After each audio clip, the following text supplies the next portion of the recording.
Hey guys, Justin Bryant here from selfmadesuccess.com. In this video, I'm going to show you how to build credit score fast, how to build your credit score fast from scratch.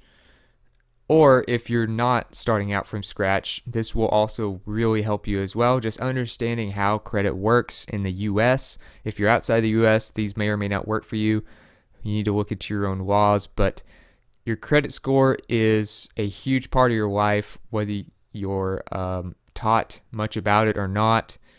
And I'm going to show you 9 strategies that show you exactly how your credit score is created and what goes into increasing it faster, what goes into making it go down, and things like that. So the first strategy for building your credit score fast is you want to obviously know what a good score is, so you kind of have a goal of what to get to, and when you check on Credit Karma or one of these other sites, you know what's good. So you want to be basically 700 plus.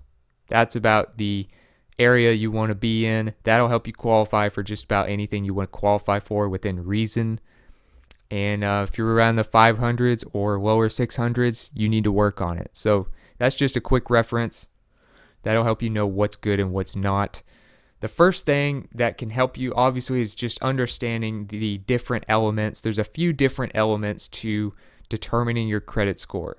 I have a chart for you here to make it really easy to see what goes into this.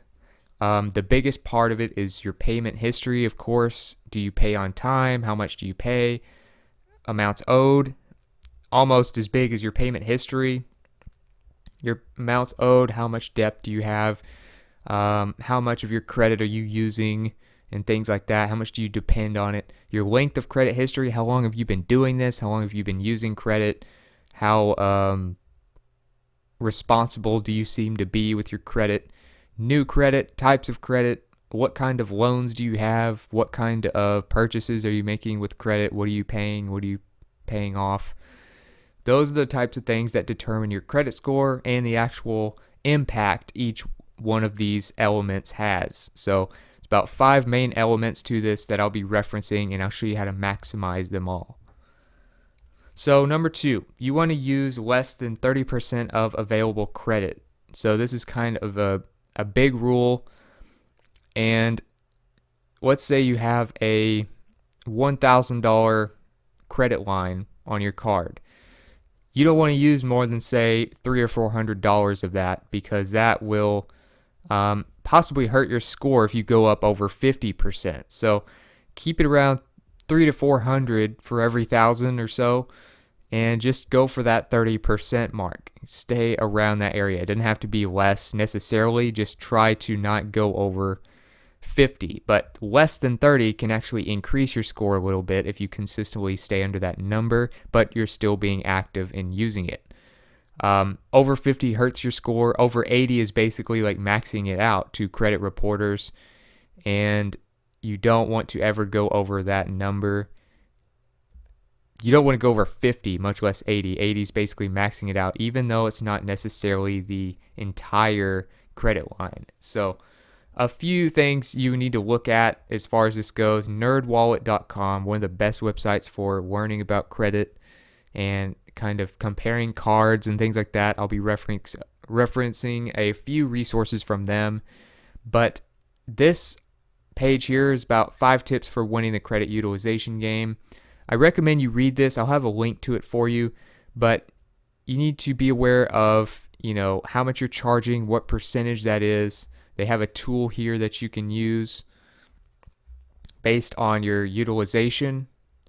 And this entire article is basically built for maximizing your utilization and your percentages you're using. You want to build alerts. You want to get alerts. That's a huge thing that I am a big believer in. Having alerts for your credit, having alerts for your budget and things like that. I'll show you a tool for using that and creating those alerts. You can raise the credit limit. So if you're struggling to stay under that 30%, maybe you need to increase your limit if you have a decent enough score. Many times the credit card holder or the credit card company that you're with will allow you to increase your limit, which can really help a lot. So it just gives you some great tips to go through and explains in depth what to do and why this works. Another thing for reading more up on this is how much you're paying. And just paying, say, $10 per month more than your minimum can have a huge impact and increase your credit score a little bit, and make it look a lot better to creditors. So just that alone, paying just over the minimum can go a long way instead of just relying on the very bare minimum. Bank of America actually says you should do this, and this article explains why. It explains the benefits of doing so, and it will really help you kind of understand why you should do that. Mint is the tool I wanted to mention as far as credit score reporting. They also help you with budgeting, tracking, and paying bills. It's kind of an all-in-one service for money. It also can even track your investments. It kind of puts it all in one place for you, and it has an app that you can have on your iPhone or Android phone. But for the case of this video, it's all about credit, and it tells you your credit score, so you don't have to have a separate app for that, like Credit Karma or something. And it also gives you alerts, so you can get credit monitoring alerts telling you about your usage, your score, and all that type of stuff. You can kind of see an example of what it looks like, your payment history, and that helps you keep track of pretty much all the elements that I cover in this video and in that chart that I mentioned earlier. It allows you to keep track and get alerts of all this stuff and how you're doing. So I recommend Mint if you want a tool. Number 3, keep the same card and use it for years. So this will help you by keeping the same card or two, building credit on it, staying under 30% of usage, but having a long-term relationship, building credit, and being credible. If you've been good with your payments and stuff, but you've only been doing it a year, you're not going to have a ridiculously great credit score yet. You need to be doing this for a little while before you can get big loans and things like that. So it's always better to start as early as possible building your credit. I personally started too late when I did it, but you should probably start when you're at least 18 or somewhere in there. And use it enough to keep your account from being closed. Your account will be closed if you're not using your credit card. That's not good for your credit score. Try to avoid that. How many credit cards you should have is kind of a personal thing. It's not necessarily a one-size-fits-all, but you should never have like 5 or 6 credit cards. You may have 2 or 3 just to keep up with. This Life Hacker article will kind of explain how to go about deciding how many credit cards you should have and how to actually organize them in a way that will help you keep your credit going up and keep everything just organized and knowing what credit card is for what. You don't want to ever get a credit card that you don't think you would use for basically the rest of your life, because when you cancel credit cards, when you get your accounts closed, or when you have to apply for other credit cards, that can hurt your score. So I recommend you read through this to get the best tips on that. I found that to be a very detailed article that will really help you. And of course, you can also get a business credit card. So if you're a business owner or you're thinking about being a small business owner, one thing you can do if you need another credit card to kind of separate business and things like that from your personal credit cards, but you're not really wanting to just buy another or to apply for another credit card because you're worried about hurting your credit, you can get a business credit card, put it in the name of your LLC or your corporation. You might do that. And this page here on NerdWallet compares the best small business credit cards of 2017. So you might look at this and look at the APR, look at the value of them, the drawbacks, the bottom line, the benefits. They really go into a lot of detail with this comparison and give you 4 or 5 great choices. So I would go and look at that, but having a business credit card, for instance, can be really beneficial instead of getting another personal credit card. Number 4, this talks about how late your payments are and the effects that they can have. So many people, when they're really late on their credit cards, that's when they get into long-term problems because they don't realize that being a certain amount of days late on something can affect for 7 years or so. So then it makes it harder to get a job, it makes it harder to get loans, and it just makes life really difficult. So this is basically how this works as far as where and when you make payments. Don't be 30 days or more late on your payments, okay, and you'll be fine. But if you're less than 30 days late, you're still late. There's not going to be a credit score effect necessarily, but it could increase your late fees and higher interest rates. So that's not good, of course, but your score should be fine. If you have to be late on something, if you're cutting it close to the wire, just don't be over 30 days late, because then you get into up to 9 months of a score effect if it's 30 days late. If it's 60 days or more late, up to 3-year score effect, which is really hard to recover from. And 90 days late, up to 7-year score effect. So when people get into bad credit scores and stuff, a lot of times they're 90 days late or more, and it takes them a huge chunk of their life just to try and recover from that. So don't go in a downward spiral by being super late. Always stay in front of that. Like I said, use Mint. Mint will really help you stay on top of when your payments are due and keep track of your score and alert you all in one place. Number 5, the types of credit that will build your score the fastest. If you're just trying to build it fast, you're responsible, you have a little bit of history, mortgage and auto loan payments tend to build it the fastest. And some believe that mortgage payments actually are faster. So I found a great article here that really explains it well, and it's on credit.com. So it's all about credit and things like that. But it's basically saying that you shouldn't put the car loan before the mortgage. A mortgage can actually build your credit faster than just about anything else. And of course, mortgages and auto loans build it much faster than purchases at a retail store or a grocery store or something like that. So you want to, if you can have one of those, even if you want to just be completely debt free, if you're trying to build your credit fast for whatever reason, it can be good to have these things. Now, when it comes to things like refinancing and stuff like that, it can be bad. I'll get into that more in a minute. But auto loans and mortgages can really build your credit the fastest by far. So you might want to read through this. It really explains kind of the effects of mortgages and cars and which one you should get first in terms of building your credit. Of course, if you miss payments on either one of these, it has a big effect on a big negative effect on your credit as well. So it's one of those things where it's, if you know you can do it, it can really boost your credit score.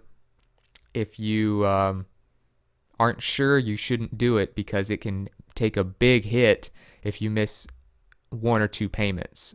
So definitely read over that. That will explain how auto loans and mortgages can really help you out a lot there. So you might want to avoid things like store credit cards and things like that. Those are basically going to just not do you any good.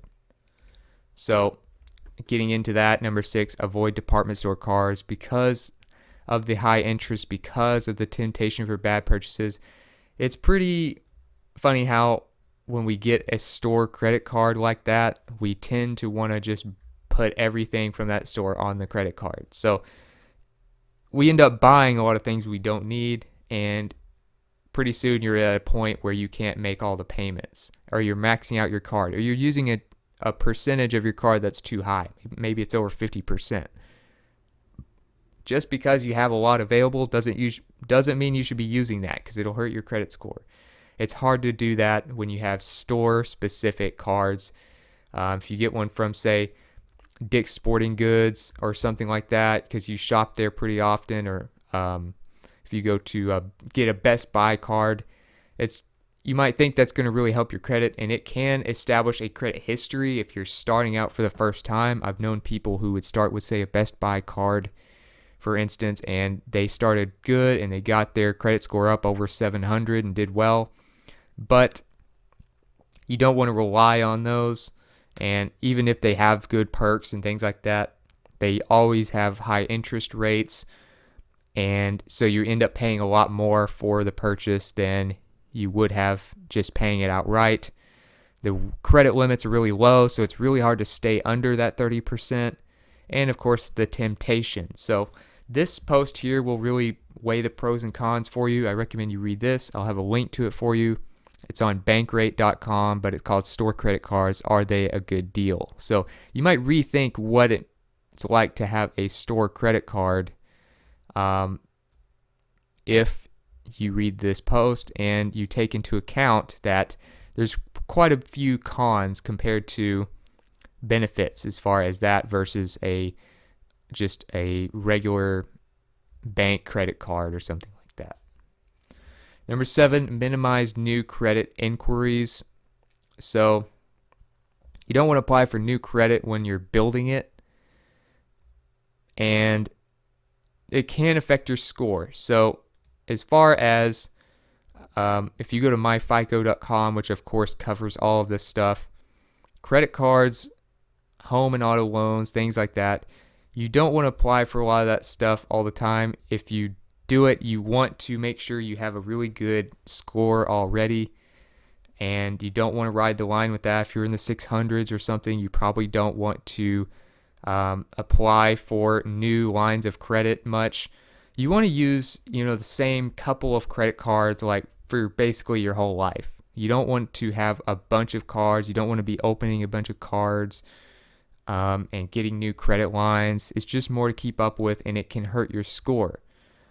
I'll talk more about what it's like to, check your score and different ways of doing that can actually hurt your credit score as well a little bit later. But this will really help you. It's kind of a Q&A, but it's all about your credit report and what it's like to apply for credit and what that effect is on your FICO score. 10% of your FICO score can be affected by that if you apply for new credit. So just keep that in mind. Don't apply for new credit lines hardly ever if you can avoid it. And you should be fine if that's the case. As far as credit cards to go for, if you want like a good long-term credit card, there's a great place here. It's at NerdWallet. They compare some of the best personal credit cards of 2017, and you might want to look into those. They have real low annual fees. They have rewards rates that are pretty good, and lots of bonuses and pretty low APR. So definitely compare those. I'll have a link to that page for you. But minimize your new credit inquiries because those can hurt your score. Number 8, avoid point of purchase credit card offers. They can hurt your score as well. So don't fall for people trying to sell you credit cards. Don't fall for stores trying to get you to apply for one when you're trying to buy something. Maybe you're trying to buy something at a retail store or something, and then they're like, oh, hey, you can save money by buying this, by applying for this credit card stuff. Don't fall for stuff like that. Try to avoid those things. If you're wondering what like a point of purchase or a point of sale is, I have the exact definition here for you if you want to look at that at creditcards.com.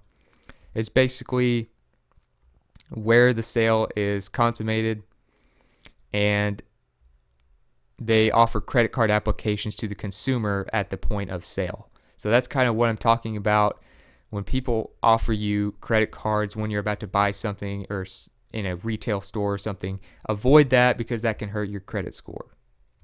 And last but not least, number 9, employ a good credit reporting service. If you have bad credit or you're just trying to build it faster and you need help and you have the money to pay for a service like this, I found a great comparison here. This is probably the best comparison I can find here that really just puts all the best ones on here. You have Identity Guard, you have Identity Force, Privacy Guard, Privacy Matters.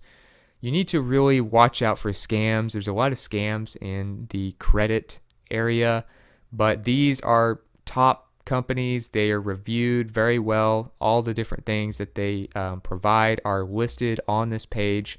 So I'll have a link to that for you on my site so that you can review them and see which one makes the most sense for you as far as the cost, the benefits, the downsides, and what they do compared to the other services. But this can help you get rid of things that are hurting your credit. It can get rid of some of your bad history. It can improve your score. They can give you a lot of tips and do a lot of it for you instead of you having to do everything yourself. They'll report what's going on with your credit score, what your score is right now, and how they can improve it.